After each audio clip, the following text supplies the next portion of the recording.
प्रेम से कहो श्री कृष्ण चैतन्य प्रभु नित्यानंद श्री अद्वैत श्री श्री राधा कृष्ण जय वृंदावन जय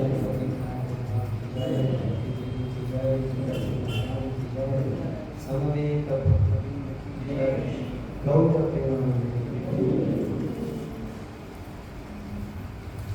हरे कृष्णा। तो सभी से विनम्र निवेदन है कि सबसे पहले अपना एक जो फोन है वो निकाल कर देख लीजिए। सबके फोन साइलेंट होने चाहिए, स्विच ऑफ या साइलेंट कर लीजिए। हरे कृष्णा। तो अपने प्रिय फोन को कुछ समय के लिए बंद कर दीजिए या साइलेंट कर लीजिए। जिन भी भक्तों के बच्चे हैं तो कृपया ध्यान दीजिएगा, अपने पास ही बैठाइए, शोर ना हो, अन्य भक्तों को श्रवण करने में कोई समस्या ना हो। तो बहुत परम सौभाग्य है हम सब भक्तों का नर्मदापुरम में श्रीमान सव्यसाची प्रभु जी यहाँ पर हमारे समक्ष उपस्थित हैं। बहुत ही वरिष्ठ भक्त हैं।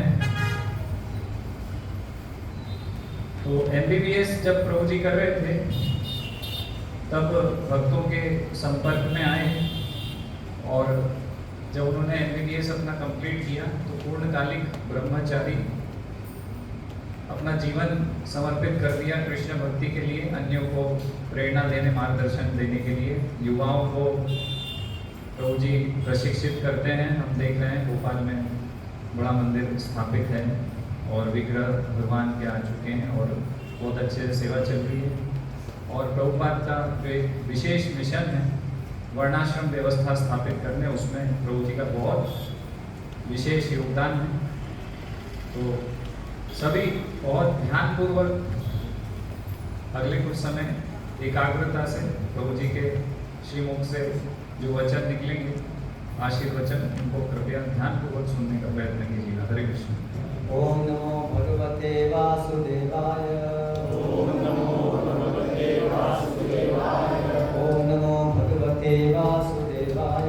ओम नमो भगवते वासुदेवाय। ओम नमो भगवते वासुदेवाय।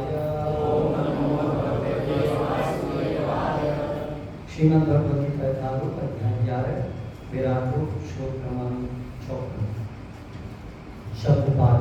भक्त्या तु अनन्यया शक्यः अहम् एवं विधः अर्जुन ज्ञातुं द्रष्टुं च तत्त्वेन प्रवेष्टुं च परन्तप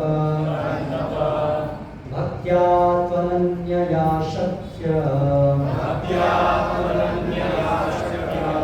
अहमेवं विधोऽर्जुन ज्ञातुं द्रष्टुं च तत्त्वेन प्रवेष्टुं च परन्तप भक्त्या त्वनन्यया शक्य अहमेवं विधोऽर्जुन ज्ञातुं द्रष्टुं च तत्त्वेन प्रवेष्टुं च परन्तप भक्त्या त्वनन्यया शक्य अहमेवं विधोऽर्जुन ज्ञातुं द्रष्टुं च तत्त्वेन प्रवेष्टुं च परन्तप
भक्ति से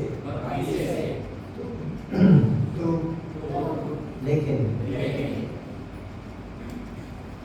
अनन्यया सकाम कर्म तथा ज्ञान से रहित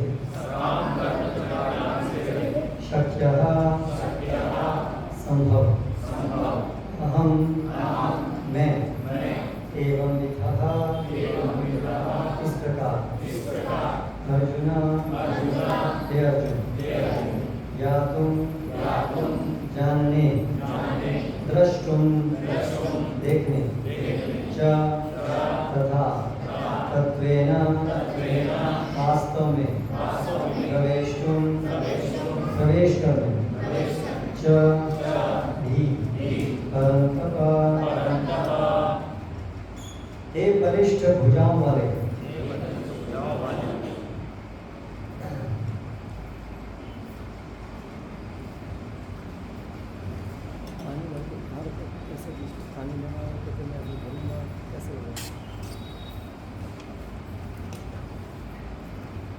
अनुवाद एवं तात्पर्य द्वारा कृष्ण का श्रीमद् भाई चरणारविंद भक्तिवेदांत स्वामी रूपार।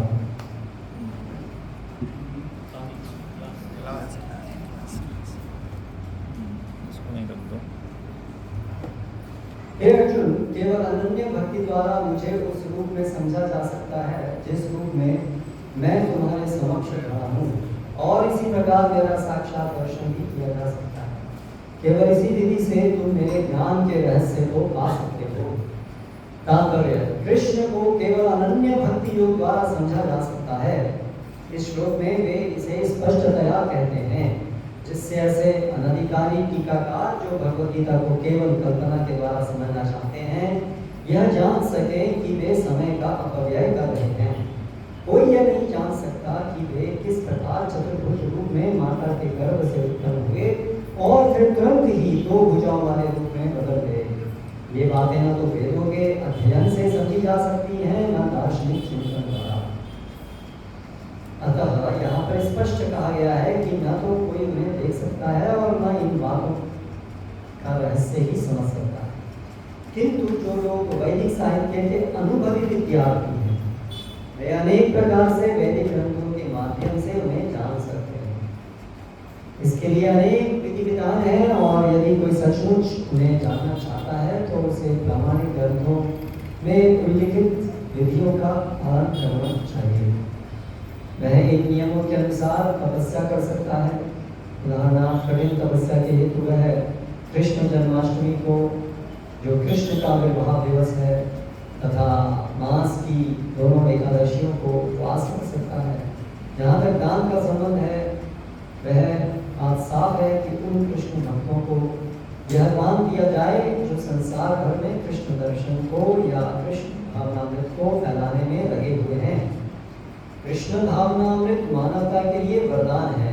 रूप गोस्वामी ने भगवान चैतन्य की प्रशंसा परम दानवीर के रूप में की है, क्योंकि उन्होंने कृष्ण प्रेम का मुक्त रीति से विस्तार किया, जिसे प्राप्त कर पाना बहुत कठिन है। अतः यदि कोई कृष्ण भावनामृत का प्रचार करने वाले व्यक्तियों को अपना धन दान में देता है, तो कृष्ण भावनामृत का प्रचार करने के लिए दिया गया यह दान संसार का सबसे बड़ा दान है। और यदि कोई मंदिर में जाकर विधि पूर्वक पूजा करता है, भारत के मंदिर में सदा कोई न कोई मूर्ति, सामान्यतः विष्णु या कृष्ण की मूर्ति रहती है, तो यह भगवान की पूजा करके तथा उन्हें सम्मान प्रदान करके उन्नति करने का अवसर होता है। नवसिखियों के लिए भगवान की भक्ति करते हुए मंदिर पूजा अनिवार्य है, जिसकी पुष्टि श्वेताश्वर उपनिषद में 6:23 में हुई है। यस्य देवे परा भक्तिर् यथा देवे तथा गुरौ तस्यैते कथितार्थ्यर्था प्रकाशन्ते महात्मनः। जिसमें भगवान के लिए अचल भक्ति भाव होता है और जिसका मार्गदर्शन गुरु करता है, जिसमें भी उसकी वैसी ही अविचल श्रद्धा होती है, वह भगवान का दर्शन प्रकट रूप में कर सकता है। मानसिक चिंतन अनुधर्म द्वारा कृष्ण को नहीं समझा जा सकता। जो व्यक्ति प्रामाणिक रूप से मार्गदर्शन प्राप्त नहीं करता, उसके लिए कृष्ण को समझने का शुभारंभ करना ही कठिन है। यहाँ पर तू शब्द का प्रयोग विशेष रूप से यह सूचित करने के लिए हुआ है कि कोई अन्य विधि न तो बताई जा सकती है, न प्रयुक्त की जा सकती है, न ही कृष्ण को समझने में सफल हो सकती है। कृष्ण के चतुर्भुज तथा द्विभुज साक्षात रूप अर्जुन को दिखाए गए क्षणिक विश्व रूप से सर्वथा भिन्न है। नारायण का चतुर्भुज रूप तथा कृष्ण का द्विभुज रूप दोनों ही शाश्वत तथा दिव्य हैं, जबकि अर्जुन को दिखलाया गया विश्वरूप नश्वर है। सुदूरदर्शन शब्द का अर्थ ही है देख पाने में कठिन। इससे पता चलता है कि इस विश्वरूप को किसी ने नहीं देखा था। इससे यह भी पता चलता है कि भक्तों को इस रूप को दिखाने की आवश्यकता भी नहीं है। इस रूप को कृष्ण ने अर्जुन की प्रार्थना पर दिखाया था, जिसमें भविष्य में यदि कोई अपने को भगवान का अवतार कहे तो लोग उससे कह सकें कि तुम अपना विश्वरूप दिखाओ। पिछले श्लोक में न शब्द की पुनरुक्ति सूचित करती है कि मनुष्य को वैदिक ग्रंथों के पांडित्य का गर्व नहीं होना चाहिए, उसे कृष्ण की भक्ति करनी चाहिए, तभी वह भगवद गीता की टीका समझ दिखने का प्रयास कर सकता है। कृष्ण विश्व रूप से नारायण के चतुर्भुज रूप में और फिर अपने साथ द्विभुज रूप में परिणत होते हैं। इससे यह सूचित होता है कि वैदिक साहित्यों में उल्लिखित चतुर्भुज रूप तथा अन्य रूप कृष्ण के आदि द्विभुज रूप ही से उद्भूत हैं। वे समस्त उद्भवों के उत्तम हैं। कृष्ण इनसे भी भिन्न हैं। वे विशेष रूप की कल्पना का तो कुछ कहना ही नहीं। जहाँ तक कृष्ण के चतुर्भुजी रूपों का संबंध है, यह स्पष्ट कहा गया है कि कृष्ण का सर्वाधिक निकट चतुर्भुजी रूप जो महाविष्णु के नाम से विख्यात है और जो कारणार्णव में शयन करते हैं तथा जिनके श्वास तथा प्रश्वास में अनेक ब्रह्मांड निकलते एवं प्रवेश करते रहते हैं, भी भगवान का अंश है। जैसा कि ब्रह्म संहिता में कहा गया है, यस्यैकनिश्वसित कालमथावलम्ब्य जीवन्ति लोमविलजा जगदण्डनाथाः विष्णुर्महांस इह यस्य कलाविशेषो गोविन्दमामि पुरुषं तमहं भजामि। जिनके श्वास लेने से ही जिनमें अनंत ब्रह्मांड प्रवेश करते हैं तथा पुनः बाहर निकल आते हैं, वे महाविष्णु कृष्ण के अंश रूप हैं। अतः मैं गोविंद या कृष्ण की पूजा करता हूँ जो समस्त कारणों के कारण है। अतः मनुष्य को चाहिए कि कृष्ण के साकार रूप को भगवान मानकर पूजे, क्योंकि वही सच्चिदानंद स्वरूप है। वे विष्णु के समस्त रूपों के उत्तम हैं, वे समस्त अवतारों के उत्तम और आदि महापुरुष हैं, जैसा कि भगवद गीता में पुष्ट होता है। गोपाल उपनिषद में एक निम्नलिखित कथन आया है, सच्चिदानंद रूपाय कृष्णाय कृष्ण कारिणे नमो वेदांतवे याय गुरवे बुद्धि साक्षिणे। मैं कृष्ण को प्रणाम करता हूँ जो सच्चिदानंद स्वरूप है। मैं उनको नमस्कार करता हूँ क्योंकि उनको जान लेने का अर्थ है वेदों को जान लेना, अतः वे परम गुरु हैं। उसी प्रकरण में कहा गया है, कृष्णो वै परमं दैवतम। कृष्ण भगवान है। गोपाल उपनिषद 1:3। एको वशी सर्वगः कृष्ण इत्यः। वह कृष्ण भगवान है और पूज्य है। एकोपि संबहुधा योगभाति। कृष्ण एक है किंतु वे अनंत रूपों तथा अंश अवतारों के रूप में प्रकट होते हैं। गोपाल अपनी 1:21। ब्रह्म संहिता 5:1 का कथन है, ईश्वरः परमः कृष्ण सच्चिदानंद विग्रहः अनादिरादिर गोविंदः सर्वकारण कारणम्। भगवान तो कृष्ण है जो सच्चिदानंद स्वरूप है। उनका कोई आदि नहीं है, क्योंकि वे प्रत्येक वस्तु के आदि हैं, वे समस्त कारणों के कारण हैं। अन्यत्र भी कहा गया है, यन्नावतीर्णं कृष्णाख्यं परं ब्रह्म नराकृति। भगवान एक व्यक्ति हैं, उनका नाम कृष्ण है और वे कभी कभी इस पृथ्वी पर अवतरित होते हैं। इसी प्रकार श्रीमद् भागवत में भगवान के सभी प्रकार के अवतारों का वर्णन मिलता है, जिसमें कृष्ण का भी नाम है, किंतु तब यह कहा गया है कि यह कृष्ण ईश्वर के अवतार नहीं है, अपितु साक्षात भगवान है। एते चांश कला पुंसक कृष्णस्तु भगवान स्वयं। इसी प्रकार भगवद गीता में भगवान कहते हैं, मत्तः परतरं नान्यत्। भगवान कृष्ण के रूप से और कोई रूप श्रेष्ठ नहीं है। अन्यत्र भी कहा गया है, अहं आदिर्हि देवानां। मैं समस्त देवताओं का उत्तम हूँ। कृष्ण से भगवद गीता ज्ञान प्राप्त करने पर अर्जुन भी इन शब्दों में इसकी पुष्टि करते हैं, परम ब्रह्मा परम धामा पवित्रम परमं भवान। अब मैं भली भांति समझ गया कि आप परम सत्य भगवान हैं और प्रत्येक वस्तु के आश्रय हैं। अतः कृष्ण ने अर्जुन को जो विश्व रूप दिखाया वह उनका आदि रूप नहीं है। आदि रूप तो कृष्ण रूप है। हजारों हाथों तथा हजारों सिरों वाला विश्व रूप तो उन लोगों का ध्यान आकृष्ट करने के लिए दिखाया गया जिनका ईश्वर में तनिक भी प्रेम नहीं है। यह ईश्वर का आदि रूप नहीं है। विश्व रूप उन शुद्ध भक्तों के लिए तनिक भी आकर्षक नहीं होता जो विभिन्न दिव्य संबंधों में भगवान से प्रेम करते हैं। भगवान अपने आदि कृष्ण रूप में ही प्रेम का आदान प्रदान करते हैं। अतः कृष्ण से घनिष्ठ भक्ति भाव से संबंधित अर्जुन को यह विश्व रूप तनिक भी रुचिकर नहीं लगा, अपितु उसे भयानक लगा। कृष्ण के चिर सखा अर्जुन के पास अवश्य ही दिव्य दृष्टि रही होगी। वह भी कोई सामान्य व्यक्ति न था, इसलिए वह विश्व रूप से मोहित नहीं हुआ। यह रूप उन लोगों को भले ही अलौकिक लगे जो अपने को सकाम कर्मों द्वारा ऊपर उठाना चाहते हैं, किंतु भक्ति में रत व्यक्तियों के लिए तो दो भुजा वाला कृष्ण का रूप ही अत्यंत प्रिय है। ओम अज्ञानतिमिरान्धस्य ज्ञानाञ्जनशलाकया चक्षुरुन्मीलितं येन तस्मै श्रीगुरवे नमः। श्रीचैतन्यमनोभीष्टं स्थापितं येन भूतले स्वयं रूप कदा मह्यं ददाति स्वपदान्तिकं।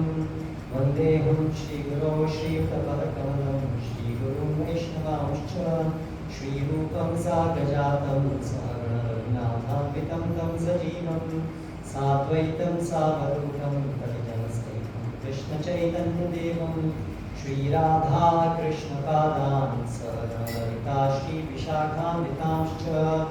जय श्री कृष्ण चैतन्य प्रभु नित्यानंद श्री अद्वैत गदाधर श्रीवासादि गौरभक्तवृंद।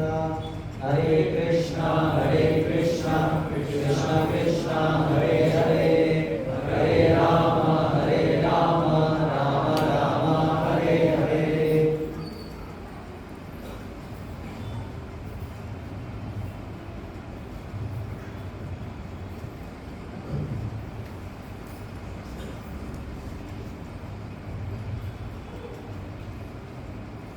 भगवान श्री कृष्ण ने महाभारत के अंदर अर्जुन को युद्ध क्षेत्र में विश्व रूप दिखाया।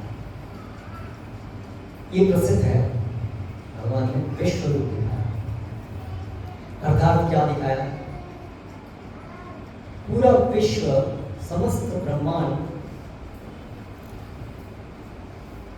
जिसमें जो कुछ अर्जुन कल्पना कर सकते थे और जो कि कल्पना के बाहर था, लेकिन सब कुछ जो भी इस भौतिक सृष्टि में है वो सब कुछ अर्जुन कृष्ण के उस रूप में एक ही स्थान पर देख पाए। इसका अर्थ ये है कि समस्त संसार ब्रह्मांड कृष्ण के अंदर है। इसलिए जब कृष्ण से अर्जुन ने प्रार्थना की उनको विश्व रूप दिखाएं, तो उन्होंने ये रूप दिखाया जिसमें उन्होंने दिखाया कि ये सब कुछ जो भी है सब मेरे अंदर है। मया ततमिदं सर्वं जगदव्यक्तं मूर्तिना मत्स्थानि सर्वभूतानि न चान्तेषु अवस्थिताः। 9वें अध्याय में भगवान ने स्वयं इस बात को बताया कि मेरे द्वारा ये समस्त जगत व्याप्त है, अर्थात मैं सब जगह हूँ, लेकिन सब कुछ मुझ में है। लेकिन इसका अर्थ ये नहीं है कि मैं सब में हूँ, अर्थात मैं सबसे इस जगत से अलग भी हूँ। ये सब कुछ जगत मुझ में है, ये जगत मुझसे अलग नहीं है, लेकिन मैं इससे अलग भी हूँ। अर्थात ये भौतिक जगत के परे श्री कृष्ण है। ये जगत उनसे आया है, ना कि सब कुछ जगत मिला करके बस यही सब कुछ है। नहीं, ऐसा नहीं। ये तो केवल एक भौतिक जगत, एक अंशेन स्थितो जगत, भगवान बताते हैं इसी 10वें अध्याय के अंदर कि यद यद विभूति मत सत्वम श्रीमदोचितं तत्तदेव गच्छत्वं मम तेजोंश संभवः। ये जितना भी संपूर्ण जगत है अर्जुन, ये सब केवल मेरे एक अंश से उद्भूत है। तो ये भौतिक जगत भगवान श्री कृष्ण के एक थोड़े से एक पाद विभूति, इसको शास्त्र में बताया गया है। 1/4, 1/4 विभूति है केवल। भगवान की समस्त शक्तियों को अगर हम लें तो उसमें से केवल 1/4 विभूति है ये संपूर्ण जगत। तो अर्थात ये जगत भगवान की संपूर्ण वैभवता नहीं है, बहुत थोड़ी है। इसके परे परस्तस्मात् भाव अव्यक्तो व्यक्ता सनातना यस सर्वेषु भूतेषु नश्यति न विनश्यति। भगवान जानकारी देते हैं कि इस भौतिक जगत से परे आध्यात्मिक जगत है, जो इस संपूर्ण जगत के नाश होने पर भी नहीं नाश होता है। यह संपूर्ण जगत प्रकृति स्वाम अवश्य विसृजामि पुनः पुनः भूतग्रामं विश्वम अवशं प्रकृते वशात्। भगवान कहते हैं ये जगत तो मैं बार बार बनाता हूँ, अपनी भौतिक प्रकृति के द्वारा मैं इस जगत का सृजन बार बार करता हूँ। मयध्यक्षेण प्रकृति सूयते सचराचरं हेतुनायन कौन्ते जगत विपरीत। ये संपूर्ण जगत मेरे द्वारा संचालित होता है। जैसे अनेक अनेक अनेक अनेक अनेक अनेक श्लोकों में भगवद गीता में और समस्त शास्त्रों में ये बताया गया है कि ये भौतिक जगत भगवान की एक छोटी सी शक्ति का प्रकटीकरण है।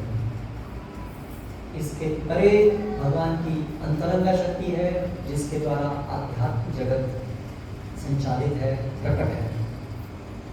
उन सभी शक्तियों के उद्गम है श्री कृष्ण। उनकी महानता को हम समझने की कोशिश करें।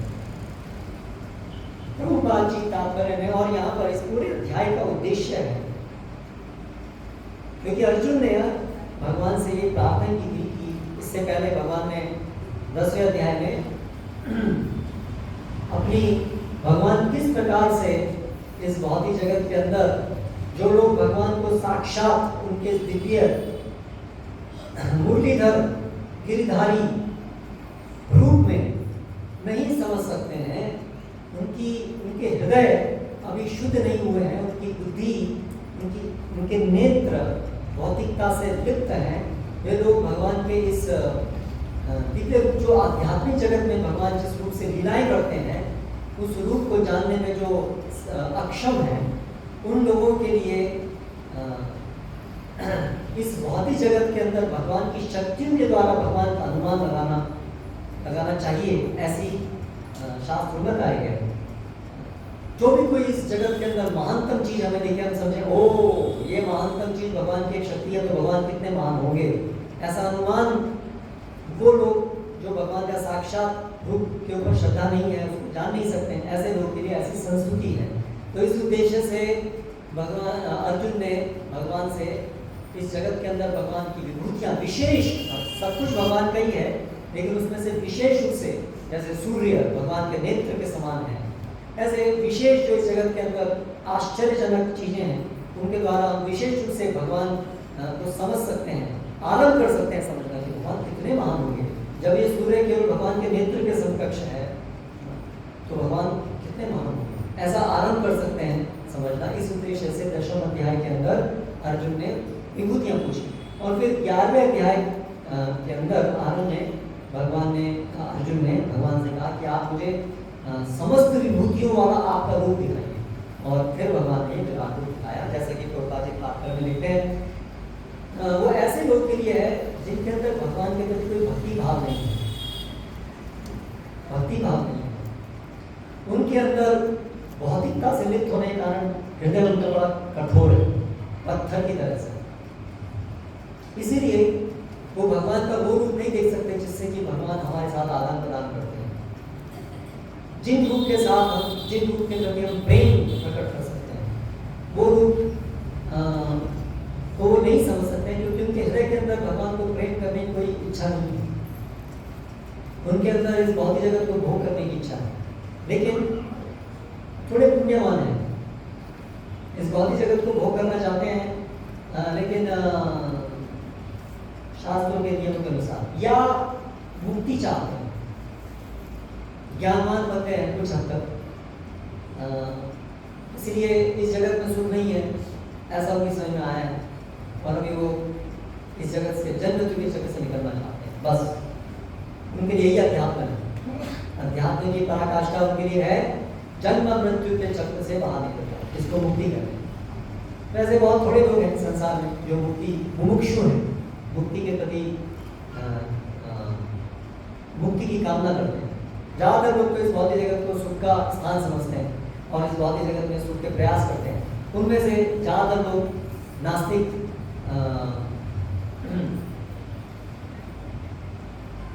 पाप पुण्य का विचार के बिना अपने बल और अपनी बुद्धि पर का आश्रय लेते हुए इस जगत को भोग करने की कोशिश करते हैं। बहुत कम ऐसे लोग हैं जो पुण्यशाली होते हैं, जो कुछ हद तक समझते हैं कोई ना कोई भगवान है, लेकिन कोई स्पष्ट समझ नहीं है कि वास्तव में परम सत्ता कौन है। वो सोचते हैं कोई एक शक्ति है, बड़ी महान है, या शक्ति के भी ऊपर मेरे कोई ब्रह्म ज्योति है, आध्यात्मिक तत्व है, शक्ति जिनसे आई है, लेकिन उनका कोई परम रूप होगा वो ऐसा नहीं समझ पाता, क्योंकि वो सोचते हैं रूप होगा तो भौतिक होगा, क्योंकि वो देखते हैं जगत में जो भी रूप है वो सब भौतिक है। इसलिए वो अपनी कल्पना से जब परम सत्य को समझने की कोशिश करते हैं तो कल्पना से यहीं तक पहुंच पाते हैं कि परम सत्ता तो सभी रूपों से भिन्न होगी, वो अभौतिक होगी, क्योंकि भौतिक तो नश्वर है, भौतिक तो सीमित है। इसलिए अगर कोई आध्यात्मिक जैसी कोई चीज़ होगी तो भौतिक से बिल्कुल उल्टी होनी चाहिए। ऐसे अनुमान से जो परम सत्ता को समझने की कोशिश करते हैं और इस प्रकार से अपने को जन्म मृत्यु के चक्र से निकालकर इस भौतिक भवबंधन से निकालने की कोशिश करते हैं, वो निराकार ब्रह्म ज्योति आध्यात्मिक एक ज्योति होगी ऐसी कल्पना कर पाते हैं बस। लेकिन शास्त्रों से हमें पता चलता है कि इससे भी परे ये जो ब्रह्म ज्योति है, यस्य प्रभा प्रवतो जगदंड कोटिश्वशेष वसुधादि विभूति नित्यम, ये जो ब्रह्म ज्योति है ये भी यस्य प्रभा, जिनकी प्रभा है, जिनके दिव्य शरीर से निकलने वाला एक प्रकाश मात्र है, वो गोविंदमादि पुरुषम तमाम भजामि, ऐसे गोविंद की मैं पूजा करता हूँ, भक्तगण उन गोविंद की पूजा करते हैं। तो ये ब्रह्म ज्योति भी श्री कृष्ण के दिव्य देह से निकलने वाला एक प्रकाश मात्र है। तो इस प्रकार से हम समझ सकते हैं कि परम सत्ता को समझने के बहुत सारे चरण हैं, एक ही समझ नहीं है। ये तो कृष्ण को समझने के बहुत सारे अलग अलग समय। तो भगवद गीता में ये स्पष्ट बताया गया है कि ये जो अर्जुन के सम्मुख जो रूप था कृष्ण, त्रिभंगी श्याम वर्ण का रूप, ये जो रूप है ये परम सत्ता का परम रूप है। विश्व रूप से कहीं परे, विश्व रूप तो केवल वो तो भौतिक है, उसके अंदर तो सारे भौतिक अवयव, वो एक कल्पनात्मक है। कल्पनात्मक है, भगवान ने जो रूप दिखाया वो इस प्रकार से कल्पना नहीं है, लेकिन वो भगवान का वो रूप है जिसमें केवल भगवान की ये भौतिक शक्तियां कैसे भगवान से भिन्न है उस तरह से। तो इससे बहुत परे फिर भगवान का रूप है ब्रह्म ज्योति के रूप, आध्यात्मिक ब्रह्म ज्योति, और उसके भी परे हमारे हृदय में जो भगवान परमात्मा के रूप में विराजमान होते हैं चतुर्भुजी, वो रूप है। उसके भी परे इस ब्रह्मांड के परे आध्यात्मिक जगत में जो वैकुंठ लोक है, उन अनेक वैकुंठ लोक में ऐश्वर्यवान जो भगवान का रूप है नारायण, वो और उससे ऊपर मतलब ये सब धीरे धीरे एक के बाद एक उत्तरोत्तर उनसे आते हैं। यानी कि ये जो विश्व रूप है ये केवल जो परमात्मा है, तो ये उनका एक बहुत छोटा सा अंश, इस भौतिक शक्ति जो उनकी है केवल उसका प्रदर्शन करने वाला नाम है। फिर ये जो परमात्मा का जो रूप है वो भगवान जो वैकुंठ लोक में भगवान है संकर्षण, उनका विस्तार मात्र है। जो वैकुंठ लोक में नारायण है, लक्ष्मीपति नारायण, वो भगवान का ऐसा रूप है जिनके साथ भक्तों का आदान प्रदान आरंभ होता है। वैकुंठ जगत में जो भगवान के जो वैकुंठ के जो लोक हैं, अलग अलग ग्रह हैं, उन ग्रहों के अंदर भगवान का जो रूप है, वहाँ पर भगवान के साथ अनेक भक्तों का आदान प्रदान आरंभ होता है। उससे नीचे ब्रह्म ज्योति के रूप में हो या परमात्मा के रूप में हो, वहाँ पर हमारा भगवान के साथ कोई आदान प्रदान नहीं होता है। प्रेममय आदान प्रदान, भगवान हम सबका पालन पोषण कर रहे हैं, ये समस्त जगत उनसे चल रहा है, उन रूपों से चल रहा है, वो सब है, लेकिन प्रेमवश प्रेममयी जो हमारा भगवान का साथ संबंध है, हम भगवान की प्रेममयी जो सेवा करते हैं, वो आरंभ होता है वैकुंठ में, जो विष्णु रूप है, नारायण रूप, चतुर्भुज रूप वो होता है, वहाँ से आरंभ। तो अर्जुन को भगवान ने विष्णु रूप दिखाने के बाद जब अर्जुन ने कहा था कि भगवान आपका ये रूप बड़ा भयानक है, मैं इसको देख करके विचलित हो रहा हूँ, क्योंकि जिनके अंदर हृदय में प्रेम होता है, वो ये जो भगवान का विष्णु रूप है, जिसमें कोई प्रेम करा ही नहीं आ सकता। आप विष्णु से क्या प्रेम करेंगे? प्रेम करने के लिए भगवान की इंद्रियां होनी चाहिए, जिनकी आप सेवा कर सकें, लेकिन विष्णु रूप तो सब जगह व्याप्त है, तो आप क्या सेवा करेंगे? वो कोई एक पर्सनैलिटी के रूप में नहीं है, एक व्यक्तित्व के रूप में नहीं है, इसलिए आप उनके साथ में उनकी सेवा नहीं कर सकते। तो इसलिए, और अर्जुन तो सेवक है, तो इसलिए अर्जुन को रूप अच्छा नहीं लगा, तो लिखते हैं उसको रुचिकर नहीं लगा। तो भक्तों के लिए विष्णु रूप जो है वो रुचिकर नहीं है, क्योंकि वो उनके हृदय में भगवान के प्रति प्रेम होता है। तो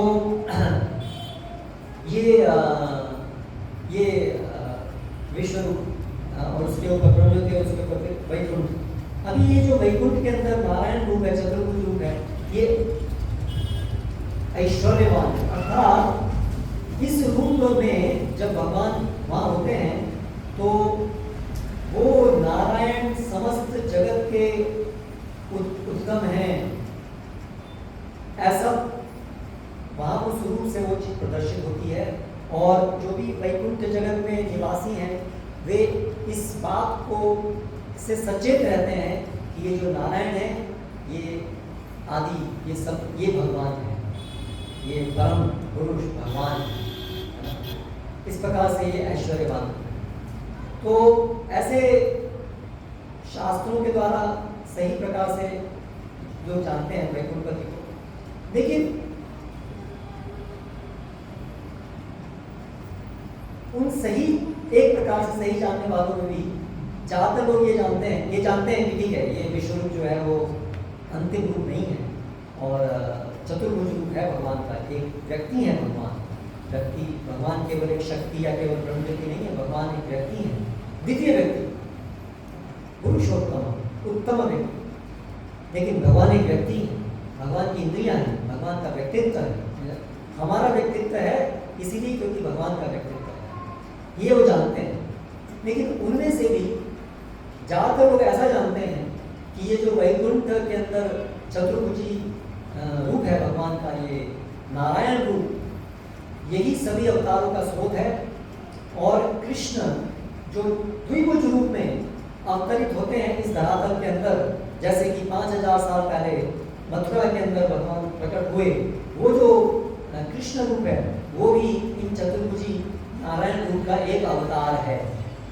ऐसा ज़्यादातर लोग जो भगवान के विषय में, विष्णु के विषय में कुछ सही प्रकार से जानते भी हैं तो भी वो ऐसा मानते हैं। और ये जो मानना है ये गलत नहीं है, सही है, लेकिन इसके भी आगे और समझ भी है। इसको हम गलत नहीं कह सकते, लेकिन सही है, लेकिन इस सही में और भी उत्तम स्तर का भी ज्ञान है। क्या मतलब है इसका? अवतार किसे कहते हैं? जो अवतरित होते हैं, नीचे आते हैं। कहाँ से आते हैं नीचे? आध्यात्मिक जगत से। वो भगवान के रूप, जिन रूपों में भगवान आध्यात्मिक जगत से इस भौतिक धरातल पर आते हैं, उनको अवतार कहते हैं। तो अनेक प्रकार के अवतार हैं। लीला अवतार है, गुण अवतार है, मनोहंतर अवतार है, उनका बहुत प्रकार है। ये सब का विश्लेषण चैतन्य चैतामृत में कुछ विस्तार से हुआ है और शास्त्रों में अलग अलग जगह पर इनका वर्णन है। तो ये अवतार होते हैं। तो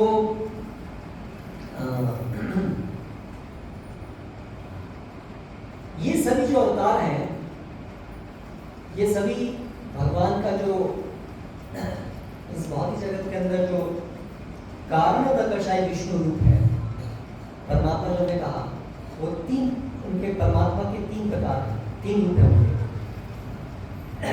हमारे हृदय के अंदर विराजमान परमात्मा, इस संपूर्ण ब्रह्मांड के अंदर उसको संचालित करने वाले परमात्मा, और समस्त ब्रह्मांडों को संचालित करने वाले परमात्मा, ऐसे तीन स्तर पर परमात्मा। तो जो सबसे समस्त ब्रह्मांडों को संचालित करने वाले जो भगवान का रूप है, जिनको कारणोदकशाई विष्णु कहते हैं, उनके माध्यम से, उनके द्वारा सारे अवतार इस भौतिक जगत में आते हैं। इसलिए सामान्यतया हमारे परिप्रेक्ष्य से भगवान जो है वो उन महाविष्णु से आते हैं, उनको महाविष्णु भी कहते हैं, उनसे आते हैं। तो इसलिए सामान्यतया इस भौतिक जगत में ये, इस भौतिक जगत में नहीं, शास्त्रों में भी उल्लेख है कि विष्णु से समस्त अवतार आते हैं। ठीक है, तो इसमें गलती नहीं है, सही बात है कि महाविष्णु से सारे अवतार इस भौतिक जगत के अंदर आते हैं। और ये महाविष्णु स्वयं संकर्षण के विस्तार हैं। तो वैकुंठ जगत के अंदर भगवान के चतुर्व्यूह विस्तार होता है, उन चतुर्व्यूह से एक संकर्षण में से हैं, और उनसे ये महाविष्णु है। ऐसे पूरा एक के ऊपर एक के ऊपर एक ऐसे बहुत सारे उनके रूपों में आते हैं। तो इस तरीके से इस जगत में जाना जाता है कि विष्णु से कृष्ण सारे अवतार आते हैं। और फिर भागवत में और शास्त्रों में वर्णन है अलग अलग अवतारों का। मत्स्य अवतार से आरंभ करके कूर्मा, नृसिंह, वराह, ऐसे सभी अवतारों का वर्णन है। उसमें फिर परशुराम का भी वर्णन है, उसमें फिर बलराम और फिर कृष्ण अवतार का भी वर्णन है, और उसी में फिर बुद्ध अवतार का भी वर्णन है, उसमें फिर कल्कि अवतार, ये 10 दशावतार, 10 मुख्य अवतारों का वर्णन है। अवतार तो अनगिनत है, लेकिन ये 10 मुख्य अवतारों का प्रचलित है। तो भागवतम में 10 का, और ऐसे और भी 10 का नहीं है, केवल और भी अनेक अवतारों का वर्णन है। तो उसमें कृष्ण का भी वर्णन है कि कृष्ण भी अवतारों की लिस्ट में, सूची में कृष्ण का भी वर्णन है। तो इसलिए सामान्यतया अगर कोई शास्त्रों को बहुत ही विधिवत गुरु शिष्य परंपरा से नहीं पढ़ेंगे तो उनके लिए ऐसे रहेगा कि सारे अवतार विष्णु से आते हैं, और कृष्ण भी क्योंकि उसी अवतारों की सूची में है, इसलिए कृष्ण भी विष्णु से आते हैं। लेकिन वहीं पर भागवत में ये लिखा है, एते च अंश कला पुंसं कृष्णस्तु भगवान स्वयं। एते, ये सभी अवतार, एते च अंश कला पुंसः, पुंसः मतलब महाविष्णु, ये सब जो है महाविष्णु के अंश या अंश के अंश कला। एते च अंश कला पुंसः, किसके? महाविष्णु। कृष्णस्तु, किंतु एक इसमें अलग है, तू, लेकिन एक अलग है, कृष्णस्तु भगवान स्वयं। बाकी सब जो है वो अवतार महाविष्णु से आते हैं, इसलिए महाविष्णु से वो अवतार आ रहे हैं, लेकिन कृष्णस्तु भगवान स्वयं। लेकिन ये जो इनकी सूची में जो कृष्ण का नाम आया, उसमें एक विशेषता है कि वो जो है सामान्य अवतार नहीं है। हालांकि वो अवतार एक दृष्टि से है क्योंकि वो भी अवतरित होते हैं, लेकिन उनके अंदर एक विशेषता है कि वो हालांकि अवतार है, लेकिन वास्तव में वो खुद अवतारी है। वो कृष्णस्तु भगवान, वो सभी के आदि स्वरूप। तो यहाँ पर भगवद गीता में 11वें अध्याय में यही बात स्पष्ट हुई। भगवान ने अर्जुन को, अर्जुन जिस रूप को देख रहे थे वही अवतारी रूप है। अर्जुन भगवान के सखा हैं, इसलिए सखा मित्र जिस रूप के कोई होते हैं, हो सकते हैं, वो जो कृष्ण का रूप है वो द्विभुज रूप है, जो वृंदावन के अंदर, ब्रज के अंदर उपस्थित है, और द्वारका के अंदर दोनों भगवान का, वो कृष्ण का एक चतुर्भुज रूप है। विष्णु रूप है चतुर्भुज रूप, लेकिन कृष्ण भी कभी द्विभुज और कभी चतुर्भुज रूप में अवतरित होते हैं। तो द्वारका के अंदर भगवान चतुर्भुज रूप में भी रहते हैं। मथुरा के अंदर भी भगवान अवतरित हुए, जब तात्पर्य में आपने अगर ध्यान दिया हो तो वो जब देवकी वासुदेव देवकी के सम्मुख प्रकट हुए तो चतुर्भुज रूप में प्रकट हुए, कृष्ण चतुर्भुज रूप में, और फिर वो एक द्विभुज बालक के रूप में परिवर्तित हो गए, क्योंकि देवकी और वसुदेव उनको अपने पुत्र के रूप में चाहते थे। तो इसलिए वहाँ पर भगवान जो है वो अपना जो द्विभुज रूप है और वास्तव में जो चतुर्भुज रूप है, इस रूप का भी आदि है वो द्विभुज रूप जो ब्रज के अंदर, और फिर इस द्विभुज रूप में भगवान ब्रज में जाते हैं। वसुदेव जो है उनको लेके आते हैं, फिर नंद बाबा के यहाँ पर छोड़ देते हैं, तो नंद बाबा ब्रज के अंदर है। तो ये जो द्विभुज रूप जो ब्रज का है, ये सभी रसों का आदि स्रोत है। जिस रूप को जो यहाँ कहा गया है भक्त्या माम अभिजानन्ति, एक विशेष भक्ति से, अनन्य भक्ति से, अनन्य भक्ति जिसमें इवन भगवान है, ये ज्ञान भी जहाँ पर लोप हो जाता है, यहाँ पर विशुद्ध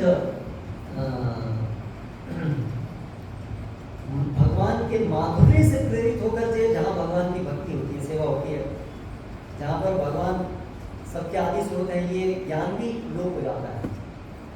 उसके द्वारा जो रूप जाना जाता है भगवान का, वो है वृंदावन के अंदर रूप है, जिसमें जो नंद बाबा, यशोदा मैया और गोपीगण गोपगण जिस रूप में भगवान के साथ प्रेम व्यवहार करते हैं, वो रूप है। क्योंकि यशोदा माई को अगर अर्जुन को पुत्र की तरह से स्नेह करना है, तो वो उसको स्मृति होनी चाहिए कि ये जो बालक है, ये बालक नहीं है, ये तो मेरा भी स्वामी है।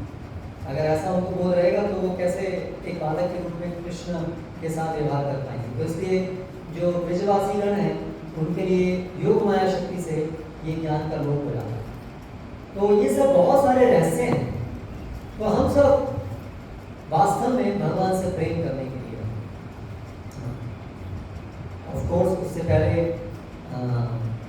प्रेम करने के लिए हमें जानना होगा हम कौन हैं, भगवान कौन है, कैसे भगवान इस जगत का संचालन करते हैं, कैसे इस जगत का उत्पन्न है भगवान। बहुत सारे विषयों को जानना होगा, तब जाकर के हम वास्तव में भगवान कौन है उनको जान पाएंगे। और फिर उसके बाद में क्या विधि है जिससे हमारे हृदय के अंदर जो भगवान के प्रति प्रेम सुसुप्त अवस्था में है वो दोबारा जागृत हो, उसको हम शास्त्रों के द्वारा जान पाएंगे। फिर उस विधि का पालन करने से हम सभी के हृदय में वो कृष्ण प्रेम जागृत हो सकता है, जो अभी भी है हमारे हृदय के अंदर, लेकिन वो सुसुप्त अवस्था में। नित्य सिद्ध कृष्ण प्रेम साध्य तुलनाएं श्रवणादि शुद्ध चित्ते कर होता। ये जो कृष्ण प्रेम है नित्य रूप से हमारे सबके हृदय में, लेकिन एक विशेष विधि के द्वारा ये प्रकट होता है। इस विधि को साधन भक्ति विधि कहते हैं। इति साध्या भवेत् साध्य भावा सा साधना नित्य सिद्धस्य भावस्य प्राकट्यम विधि साधना।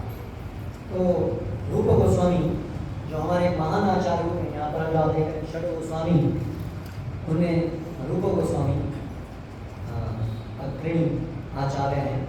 तो उन्होंने भक्ति रसामृत सिंधु में ये बताया कि साधना, ये विधि क्या है जिसके द्वारा ये जो कृष्ण के प्रति प्रेम है वो प्रकट होता है, उसको साधना कहते हैं, साधना भक्ति कहते हैं। तो हम ये सब जो कर रहे हैं वो वही करने का प्रयास करें, साधना भक्ति करने का प्रयास करें शास्त्र के अनुसार, जिससे उद्देश्य है कि हमारे हृदय में भी अर्जुन के समान और ब्रजवासियों के समान हमारे हृदय के अंदर भी भगवान के प्रति प्रेम जागृत हो।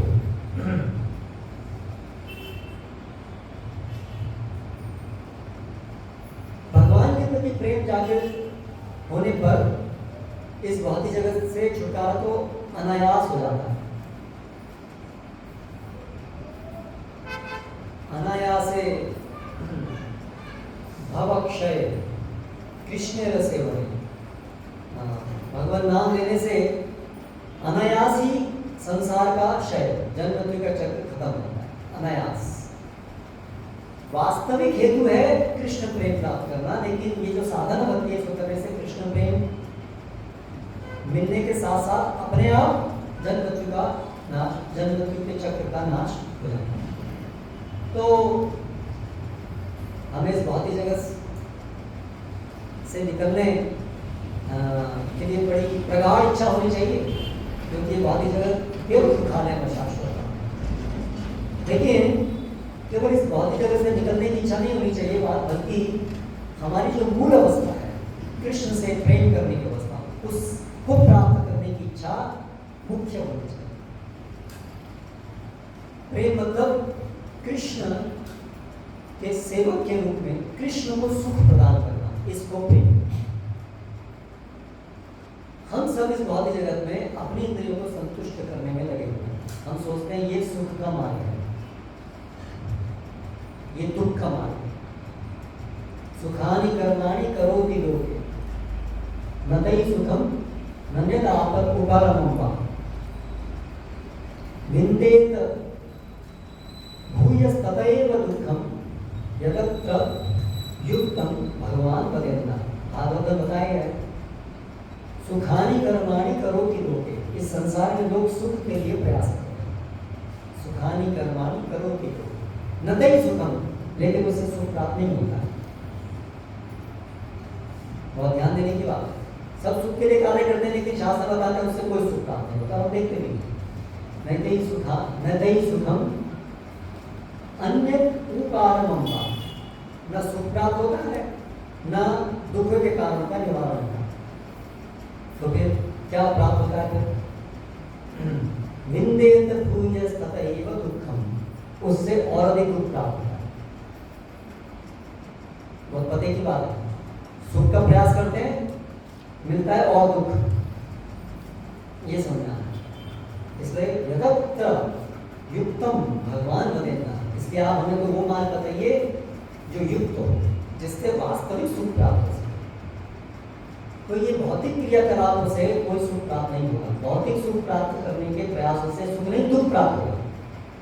तो वास्तविक सुख कैसे प्राप्त होगा? वास्तविक सुख प्राप्त होगा कृष्ण को सुख प्रदान करने से। ये रहस्य है। ये भगवद गीता का ये उदाहरण भगवद गीता में से आरंभ होता है। इसलिए सर्वधर्मान परित्यज्य माम एकम शरणं व्रज, इसलिए भगवद गीता का तात्पर्य है सुखी रहने के सारे प्रयासों को छोड़ करके मेरी शरण है। मतलब कि अर्थात भगवान की इंद्रियों को संतुष्ट करने वाले मार्ग में प्रवेश करो, जिसको शुद्ध भक्ति कहते हैं। यही चीज यहाँ बताई गई है, भक्त्या माम अभिजाना। इस भक्ति से, जिसमें भगवान की इंद्रियों को संतुष्ट करने का प्रयास विधिवत रूप से किया जाता है, उसी से ही वास्तव में भगवान के साथ हमारा संबंध स्थापित होता है। यानी कि हम भगवान के सेवक हैं, ये प्रवृत्ति हमारी पुनर्स्थापित होती है, हृदय में प्रकट होती है, जिसको साधना कहते हैं। तो ये विधि क्या है? जिनके हृदय में भगवान के प्रति प्रेम है, जैसे अर्जुन, जैसे गोपीगण, गोपा, नंद बाबा, यशोदा, जिनके हृदय में कृष्ण के प्रति प्रेम भरा हुआ है, प्रेमवश वो जो कार्य करते हैं, भगवान के बारे में सुनना, कीर्तन करना, स्मरण करना इत्यादि, वो सब क्रियाओं को जब हम उस प्रेम को प्राप्त करने के उद्देश्य से करते हैं, तब उसको साधना भक्ति कहते हैं। ये अर्थ है साधना भक्ति। तो इसीलिए हम सुनते हैं। यशोदा माई भी सुनती है भगवान के विषय में, हमेशा भगवान के विषय में सुनती है। भगवान की लीलाओं, क्योंकि भगवान वहाँ लीला करते हैं, कृष्ण उसको कविता के रूप में बना करके पूरे दिन रात सब ब्रजवासी उसको सुनते रहते, गाते रहते, सुनते रहते। हम भी वही करने का प्रयास करते हैं, लेकिन हमारे मन में अंतर क्या है? वो प्रेम वश करते हैं, हम प्रेम प्राप्त करने के उद्देश्य से करते हैं। तो ये विज्ञान है। ये जो श्रवण कीर्तन है, ऐसे नहीं है कि बस हाँ कुछ भगवान के बारे में कुछ जानना है। यस, भगवान के बारे में जानना तो है ही, पर केवल इससे केवल जानकारी ही प्राप्त नहीं होगी। इस विधि से जानकारी के ऊपर भगवान के प्रति आसक्ति भी उत्पन्न होगी इसी विधि से, क्योंकि ये जो क्रियाएं हैं, ये शुद्ध भक्त प्रेम पर जिन क्रियाओं करते हैं, ये वो क्रियाएं। और जब ये क्रियाएं सही उद्देश्य से, भगवान के प्रेम को प्राप्त करने के उद्देश्य से, भगवान के ऐसे महान भक्तों के पद चिन्हों पर चलते हुए जब इन क्रियाओं को इस भावना से किया जाता है कि हमें ये प्रेम प्राप्त हो, इस इच्छा से किया जाता है, तब उससे ये परिणाम प्राप्त होता है कि हमारे हृदय में भी धीरे धीरे वो प्रेम जागृत होता है। तो ये इतनी महान विधि है जो हम सब पालन कर रहे हैं, जिससे हमें कृष्ण प्रेम प्राप्त होगा, जो अत्यंत दुर्लभ है। तो ये सब चीजें आप देख रहे हैं प्रभुपाद ने कैसे तात्पर्य के अंदर इतना विस्तार से ये चीजें बताई, कितने सारे श्लोक प्रभुपाद ने उल्लेख किए, कितने सुंदर तरीके से प्रभुपाद स्थापित कर रहे हैं भक्ति क्या है, भगवान मतलब कौन ऐसा ज्ञान दे रहा है। सब अपने मन माने ढंग से जो मन में आया बोल दिया, एक यूट्यूब चैनल खोल दिया, कुछ भी बोलना है। लेकिन आप ये देखिए, ये है तरीका, ये है गुरु शिष्य परंपरा। संप्रदाय विहीना ये मंत्रास्ते निष्फला मता। जो गुरु शिष्य परंपरा में ज्ञान नहीं आता है वो निष्फल होता है, क्योंकि वो मनगढ़ंत होता है। वैसे कल्पना से ना हम भगवान को जान पाएंगे, ना हम भक्ति कर पाएंगे, ना हमारे जन्म का चक्र हटेगा, ना हम आध्यात्मिक सुख प्राप्त कर पाएंगे। हो सकता है तो धार्मिक मनोरंजन हो जाए, लेकिन उससे तत्व का हम कृष्ण को नहीं जान पाएंगे और इससे फिर प्रेम प्राप्त नहीं कर पाएंगे। तो इसीलिए गुरु शिष्य परंपरा में आने वाले आचार्यों के द्वारा हमें सुनना चाहिए। इसीलिए ये भगवद गीता यथारूप है, जो गुरु शिष्य परंपरा में आने वाले आचार्य के द्वारा लिखी गई है। और भगवद गीता तो आरंभ है, उसके साथ साथ इसके आगे फिर श्रीमद् भागवतम है। तो हमारे जीवन में हमारा जीवन क्यों केवल इंद्रिय भोग के लिए गवा रहे हैं? आहार निद्रा भय मैथुन तो सब कर ही रहे हैं। अगर हमारे अंदर अधिक बुद्धि है तो हमें उसका समय का उपयोग श्रवण कीर्तन रूपी इस भक्ति को करने के लिए करना चाहिए। कम से कम समय में अपने जीवन यापन के लिए कार्य संपन्न कर देना चाहिए, कम से कम इच्छाएं रखकर के सरलता से, जिससे कि हमारा समय और हमारी चेतना वो इस महत्वपूर्ण विधि को पालन करने में लगे, जिससे हमें कृष्ण प्रेम प्राप्त हो सके। ना जाने हम कितने दिन और रहा है इस शरीर में, इस दुर्लभ भविष्य जीवन में। इसलिए एक दिन गंवाए बिना, एक क्षण गंवाए बिना हमें इस भक्ति की विधि में लगना चाहिए। तो भगवद गीता सुनना चाहिए, पढ़ना चाहिए। ये जो कक्षा है वो प्रेरणा देने के लिए, यहाँ से आप प्रेरणा लें और देखें कि भगवद गीता में कितना सुंदर, विशेष रूप से प्रभुपाद के तात्पर्यों में किस तरीके से बताया गया। तो आपको प्रेरणा मिले कि आप लोग पढ़ना शुरू करें भगवद गीता, फिर भागवतम। ये उद्देश्य।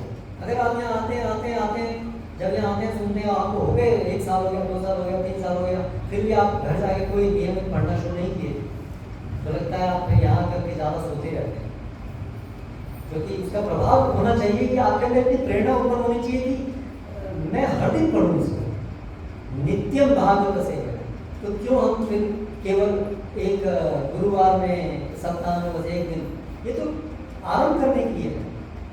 आप लोग ज़्यादातर लोग यहाँ नियमित आने वाले लोग हैं, तो उनसे सबसे आशा है कि आपका नियम बनना चाहिए। आप नियमित आते हैं, आपका नियम बनना चाहिए प्रभुपाद की पुस्तकों को नियमित पढ़ने का, भगवान का नाम नियमित रूप से लेने का, है ना। हरे कृष्ण मंत्र जब माला के ऊपर संख्या पूर्वक, माला मतलब संख्या पूर्वक नाम जप करने का, नियमित भगवद गीता पढ़ने का, भगवद गीता पढ़ने के उपरांत भागवतम पढ़ने का। हमारे घर में श्री प्रभुपाद ये जो दिव्य ग्रंथ हैं, भागवतम, चैतन्य चरितामृत, भगवद गीता, भक्तिसार सिंधु, ये सब हमारे घर में होने चाहिए। जिसके घर में वो नहीं है वो घर सुना है ना। भक्तिसार सिंधु में बताया गया है,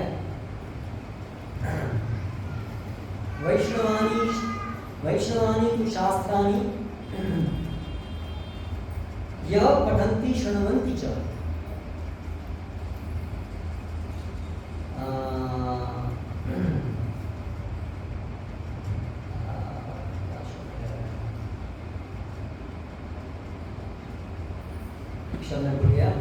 तेषां कृष्ण प्रसीदति। जो लोग नियमित ये वैष्णव शास्त्रों का पठन श्रवण करते हैं, तेषां कृष्ण प्रसीदति, उनसे कृष्ण प्रसन्न होते हैं। फिर ये वैष्णवम शास्त्रम लिखितम, तिष्ठते वैष्णवम शास्त्रम लिखितम यस्य मंदिर, जिसके घर में ये वैष्णव शास्त्र जो लिखे हुए हैं वो जिसके घर में स्थित रहते हैं, तिष्ठते, जिसके घर में रहते हैं, तत्र नारायणम स्वयं वसति नारद, वहाँ नारायण स्वयं विराजमान है। तो हमारे घर के अंदर हम इतनी सारी चीजें खरीद के रख फिर अगर जाते हैं, कई बार बोलते हैं आप भागवत लीजिए, बोलते हैं इतना सारा, हमारे घर में जगह ही नहीं है।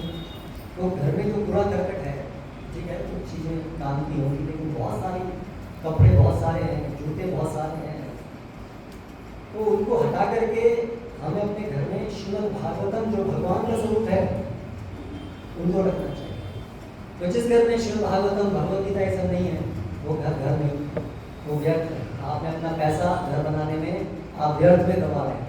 जिनके घर में ये वैष्णव शास्त्र नहीं है, तो वैष्णव शास्त्र संपूर्ण पूरा सेट प्रभुपाद जी का आपके घर में होना चाहिए, और फिर आपको प्रेरणा मिलेगी उनको पढ़ने की। फिर आप नियमित रूप से पढ़िए। अगर आपके 24 घंटे में आप 1 घंटा आप ये इतने महान ग्रंथों को सुनने में पढ़ने में नहीं लगा सकते, तो आपका क्या जीवन का क्या फायदा है? ये दिन ऐसे आपका निकला जा रहा है, और आप 24 घंटे में हम 1 घंटा भी यदि भगवान के इन दिव्य, जिनसे हमारा जीवन धन्य हो जाएगा। हाँ, धन्य थे, वो जो श्लोक का शब्द था वो था धन्यास्ते मानवा लोका कृष्णस्तेषां कृष्ण प्रसिद्ध, वो धन्य है। तो हाथ जोड़ के आपसे विनती है, आप नियमित यहाँ रहें। कोई भी एक भक्त ऐसा नहीं होना चाहिए जिनके घर में पूरा सेट प्रभुपाद का नहीं हो।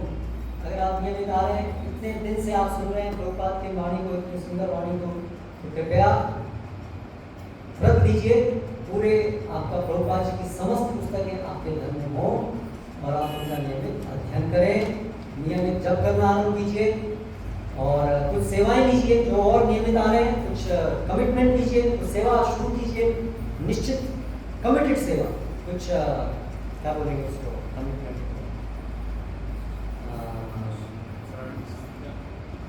कुछ संकल्प लेकर के कुछ सेवा, हम ये प्रतिदिन या प्रति सप्ताह हम ये करेंगे, हम इतना करेंगे, हम सफाई करेंगे, पुस्तक वितरण करेंगे, कुछ सेवा, है ना, भगवान के नाम देने की सेवा, और इसके आगे फिर कुछ प्रचार की सेवा, बहुत सारी चीज़ें करने के लिए। तो थोड़ा आगे बढ़िए, बहुत थोड़ा भी नहीं, थोड़ा सब्सटेंशियल भी होना चाहिए कुछ, तो आपके जीवन में परिवर्तन आएगा, आप आध्यात्मिक आनंद का आस्वादन करेंगे। हरे कृष्णा कृष्ण कृष्ण हरे हरे, हरे राम राम राम हरे हरे। कोई प्रश्न? कोई प्रश्न है तो आप कर सकते हैं।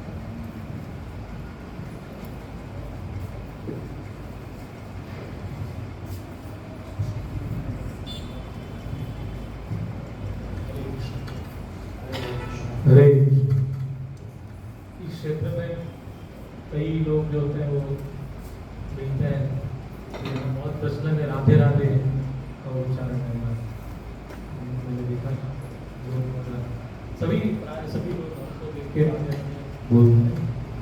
और ये कहाँ से थोड़ा ऐसा पता चला कि ये कुछ वृंदावन की धाराएं हैं, वैष्णव धारा, ये बताया भी ऊपर श्रीमती राधा रानी है, और श्रीमती राधा रानी का नाम उच्चारण करने से उसमें निहित हो जाता है, कृष्ण भी प्रसन्न हो जाएंगे, कृष्ण भी प्रसन्न हो जाएंगे, क्योंकि श्रीमती राधा रानी प्रसन्नता ही भगवान श्री कृष्ण की प्रसन्नता है। तो इसलिए वो भगवान कृष्ण का नाम नहीं बोलते और सिर्फ राधे राधे बोलते हैं। तो इस विषय में क्या उनको, और जो परंपराएं जो पालन करते हैं, या जो परंपराएं से वो प्राप्त करते हैं वस्तु, तो वृंदावन से ही आपकी परंपरा है, वहीं से इनका ये समझ जो है बना है, और उसी से वो संस्कृति आई है। तो उसको कैसे हम हरे कृष्णा तो श्रीमती राधा रानी और कृष्ण, उनका जो अति विशुद्ध श्रीमती राधा रानी का जो कृष्ण प्रेम है, उसको बहुत सावधानी से समझने की आवश्यकता है, क्योंकि वो एक गोपियों की जो भगवान श्री कृष्ण की सेवा क्रियाएं हैं, वो काम पीड़ा प्रतीत होती है। सामान्य इस भौतिक जगत के अंदर जो स्त्री पुरुष के अंदर काम वासना से प्रेरित जो क्रियाएं होती हैं, उसी प्रकार की क्रियाएं वो प्रतीत होती हैं। इसीलिए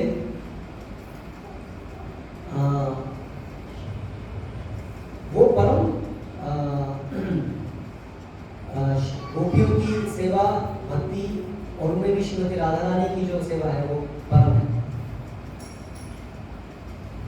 वो शास्त्र का सबसे गुह्यतम विभाग है, ये समझना। और स्वयं कृष्ण श्रीमती राधा रानी के भाव को ग्रहण करके चैतन्य महाप्रभु के रूप में इस तथ्य को उजागर किए। किंतु साथ साथ वे इन विशुद्ध श्रीमती राधा रानी या गोपियों के प्रेम को समझने का जो तरीका है उसको भी स्थापित किए। और जो स्वयं मंजरी है, ललिता विशाखा, जो चैतन्य महाप्रभु के संगी के रूप में आए, और फिर रूप मंजरी, रूप गोस्वामी इत्यादि जो षड गोस्वामी गण आए, तो उन्होंने वो जो विधान है, विधि है, जिस प्रकार से हम उस भाव भक्ति को प्राप्त कर सकते हैं, उसको ब्रज भक्ति, उसको उन्होंने उस विधि को शास्त्रों के अनुसार स्थापित करके हमें दिया। तो इसीलिए ये शास्त्र श्रुति स्मृति पुराण आदि पंचरात्रिक विधि बिना ऐकांतिकी हरे भक्ति आते होता। इसलिए भक्ति में जो भक्ति श्रुति स्मृति शास्त्रों के अनुसार और जो रसिक भक्त हैं,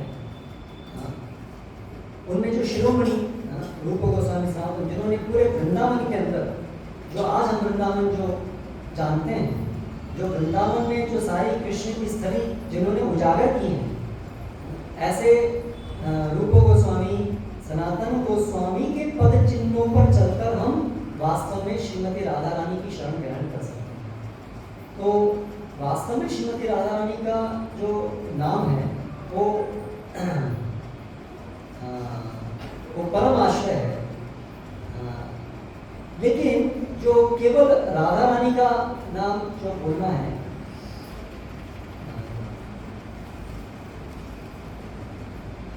वो एक अत्यंत विशुद्ध स्तर के ऊपर ही ऐसा संभव है कि हम श्रीमती राधा रानी को इस प्रकार से राधे राधे इत्यादि कह करके गाएं। हालांकि ब्रज के अंदर ये प्रचलित है और निश्चित रूप से श्रीमती राधा रानी का नाम परम है, लेकिन विधिवत रूप से उस ब्रज भक्ति को अंगीकार करने के लिए आचार्यों के द्वारा, जो ब्रज के आचार्य हैं, जिन्होंने संपूर्ण ब्रज को स्थापित किया है, और स्वयं कृष्ण जो चैतन्य महाप्रभु के रूप में आए हैं, तो उनका मार्ग अनुशीलन करके जाने से हम विधिवत रूप से उस श्रीमती राधा रानी की या गोपियों की भक्ति को समझ सकते हैं। तो उन्होंने जो हमें विधान दिया है वो दिया है कि पहले, सबसे पहले ना विधि भक्ति का स्तर आता है। एक विधि है शास्त्रों के अंदर कैसे भक्ति करनी है, तो उसमें विधि भक्ति पहले है, फिर आगे भक्ति। तो इस विधि भक्ति के अंतर्गत हमें, और आगम भक्ति के अंतर्गत भी जो ब्रज के जो भगवान के जो संगीजन है और उनका अनुशीलन करने वाले जो रूप गोस्वामी, सनातन गोस्वामी, जो मंजरीकरण है, उनके पद का अनुशीलन करते हुए जो भक्ति होती है वो हमें क्रमिक रूप से वहाँ तक ले जा सकती है। अन्यथा रिस्क है कि हम अगर अधिकार से पहले, अगर हम जो उच्च स्तर पर स्थित भक्त हैं, हमारा अधिकार अभी तक प्राप्त नहीं किए हैं, लेकिन हम उच्च भक्तों की जो भावनाएं हैं, यदि हम उन भावनाओं के अनुसार अपने क्रियान्वित करेंगे, नकल करेंगे, तो उसमें रिस्क है कि हम उसको गलत समझेंगे और वहाँ तक सही से नहीं पहुँचेंगे। तो इसीलिए अलग अलग परंपराएं हैं, हो सकती हैं परंपराएं, लेकिन जो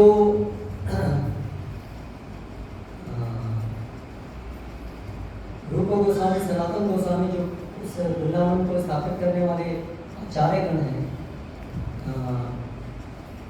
उन परंपराओं में हम ये देखते हैं, अगर हम निष्पक्ष भाव से अवलोकन करें, कि उनके अंदर एक बद्ध जीव को वहाँ तक पहुँचने का क्रमिक मार्ग बताया गया है। ऐसा शिक्षण और जगह पर हमको प्राप्त नहीं होता है।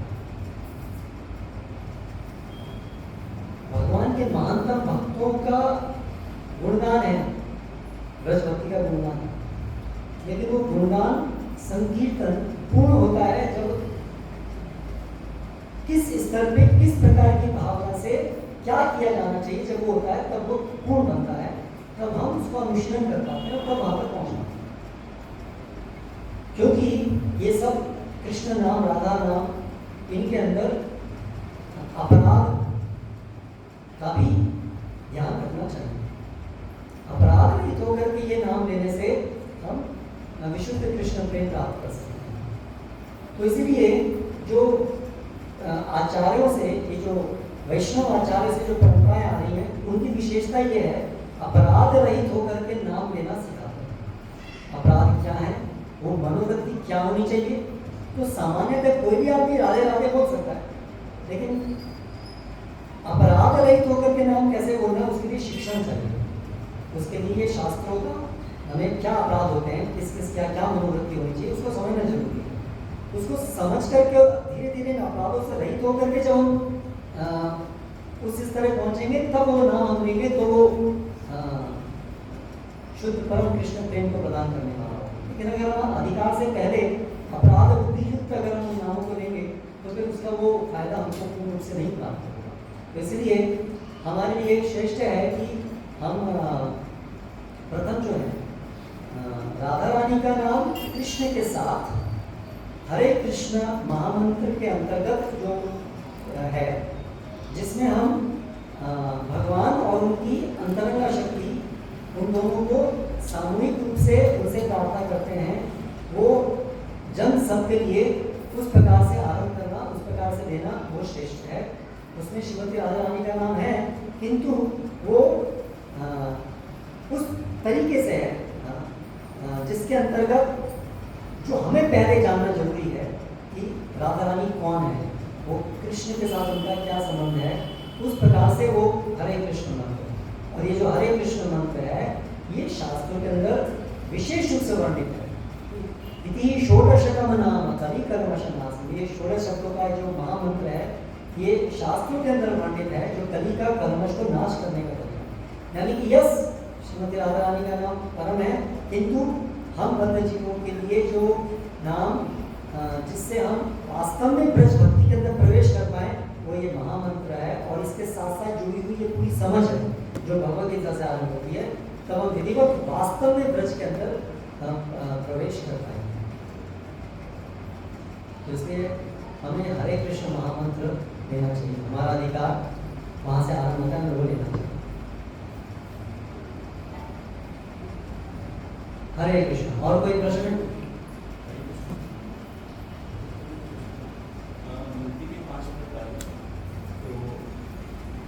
मुक्ति के 5 प्रकार हैं। मुक्ति के 5 प्रकार है। उसमें जो सायुज्य मुक्ति है, तो जिसमें वैष्णव एक परम एक भक्ति जो होता है, वैष्णव होता है, उसका सायुज्य मुक्ति में भगवान में लीन होने की इच्छा रहता है और अपनी अस्तित्व इच्छा रहती है। मैं सायुज्य मुक्ति का विलीन तो नहीं करना पड़ता। नहीं, ठीक है, आपने क्या कहा, वैष्णव की नहीं, प्रमाणित 5 प्रकार की मुक्ति होती है, जिसमें सायुज्य मुक्ति में मैंने पढ़ा था कि उसमें भगवान ने अपने आप को भगवान में विलीन करने की इच्छा रहती है और अपने अस्तित्व को खो देता है। तो क्या ये प्रमाणिक है? और अगर ये प्रमाणिक है, तो जो निराकार ब्रह्मवादी को मानते हैं, वो भी अपने अस्तित्व को भगवान में विलीन करने की इच्छा रखते हैं। तो एक जो वैष्णव सायुज्य मुक्ति को फॉलो करता है, और जो वैष्णव सायुज्य, ये तो मैं आपसे पूछ रहा हूँ, ये कहाँ आपने पढ़ा कि वैष्णव सायुज्य मुक्ति को फॉलो करता है? ये कहाँ पढ़ा आपने? तो ये 5 मुक्ति में क्यों नाम दिया गया? अरे 5 प्रकार की मुक्तियां हैं, इसका अर्थ तो है कि वैष्णव उनको पालन करते हैं। वैष्णव इनमें से किसी भी वैष्णव इनमें से कर सकते हैं सारूप्य सारूप्य सामीप्य ऐक्य सारूप्य ऐक्य सारिष्ट्यैक्यम अपि युगा दीयमानं न गणन्ति विना मत सेवनं जनाः। ये भागवतम के अंदर उल्लेख है। वैष्णव जो है वो क्या स्वीकार करते हैं ये 4 प्रकार की जो मुक्ति है, सालोक्य, सामीप्य, सारूप्य, सारिष्टि, इन चारों को ऐक्यम अपनी होता है। ये जो ऐक्य मुक्ति है, इसकी तो बात क्या कहें, ये जो 4 मुक्ति है इनको भी वो स्वीकार नहीं करते हैं वैष्णव को, बिना मत सेवा के बिना। तो वैष्णव जन इन 4 मुक्तियों को भी स्वीकार नहीं करते हैं यदि सेवा इसमें प्राप्त ना हो। सेवा के बिना इन 4 मुक्तियों को भी स्वीकार नहीं करते हैं। जो ऐक्य है, भगवान में एक होने की मुक्ति है, उसको तो किसी भी हालत में स्वीकार नहीं करते। इसलिए वैष्णव जन ये एक होने की, ऐक्य होने की मुक्ति को स्वीकार नहीं करते हैं। ये उनके लिए है जो ब्रह्मवादी हैं, जो एक होना चाहते हैं, उनके लिए, वैष्णव के लिए नहीं। वैष्णव उसको स्वीकार नहीं करते। वैष्णव का कोई मुक्ति नहीं। वैष्णव तो भगवान की सेवा करना चाहते हैं। मुक्ति को अनुसंधित फल के रूप में प्राप्त हो जाती है। वैष्णव मुक्ति कामना नहीं करते, वैष्णव सेवा कामना करते। मुक्ति मतलब बस मुक्ति जन्म मृत्यु के चक्र से हट गए, बस सेवा नहीं। वैष्णव क्यों ऐसा चाहेंगे? वैष्णव तो जानते हैं कि हमारा परम कर्तव्य, हमारा मूल रूप सेवा है। भगवान की सेवा करते हैं, भगवत धाम जाना चाहते हैं, इसलिए भगवान की सेवा में रहें। ऐसा नहीं कि बस भौतिक जगत से निकल गए और कहीं ब्रह्म ज्योति में है, बस ना भौतिक जगत है ना आध्यात्मिक जगत में सेवा, बीच की स्थिति है। तो भक्तगण चाहते हैं बीच की, इससे आगे है, इसलिए वहाँ जाना चाहते हैं।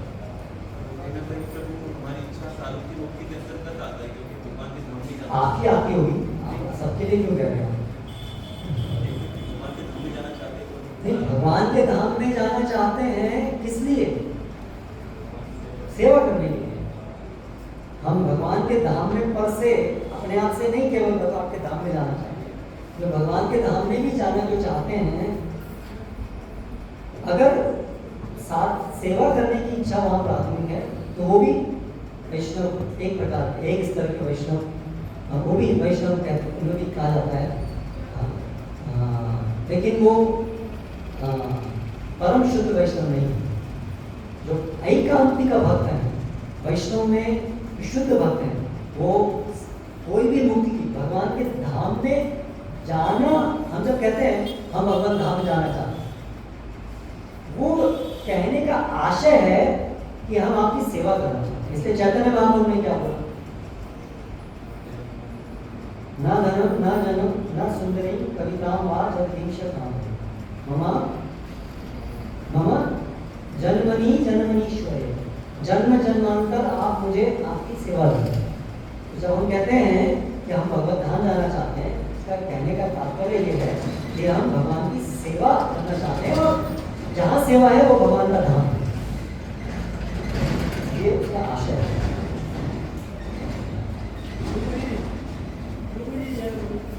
धर्म अर्थ काम रुचि गति न जाओ, धर्म अर्थ काम मोक्ष, धर्म अर्थ काम रुचि गति न जाओ निर्वाण। भगवान के भक्त तो मुक्ति भी नहीं चाहते, तो भगवान के दास बने रहना चाहते। जी सही कहा। हरे कृष्णा कृष्णा कृष्णा हरे हरे, हरे राम राम राम। श्री प्रभुपाद की जय।